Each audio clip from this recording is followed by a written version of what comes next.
Whenever thunder rolled across the sky, I would start hammering away at that pipe. Only the thunder could cover the sound of me digging through the wall. After countless attempts, I finally broke through. The next second, a surge of sewage came pouring out. The stench was overwhelming. I didn't care. I crawled into the filthy sewer pipe and dragged myself forward. The tunnel was packed with waste. The smell was enough to make anyone choke, but I had one goal: get out of that prison. Finish the plan I'd spent 19 years building, so I kept going. When I finally reached the end of the tunnel, I didn't stop for a second. I ran straight into the forest. Back at the prison, nobody knew I was gone. The next morning, during roll call, the guards noticed I never showed up. One of them stormed into my cell, then froze. I was gone. The warden heard the alarm and rushed over. The night before, I'd been sitting right there in my cell. Now it was like I'd vanished into thin air. His first move was to bring in Red. To everyone else, he was my closest friend. I see you two all the time. You're thick as thieves, you are. He must have said something. Out of work. The warden was furious.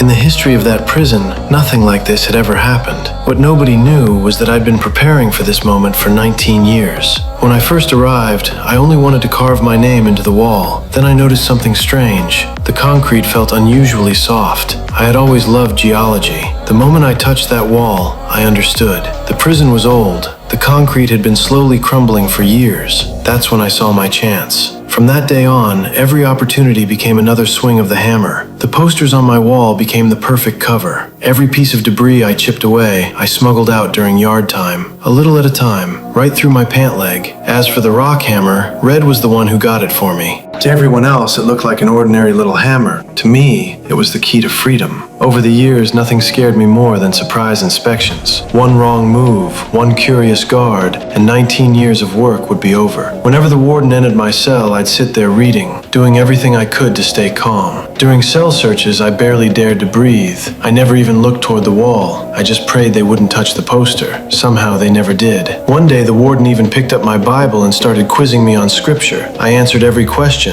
He was impressed. Prison rules didn't allow posters on the walls, but he made an exception.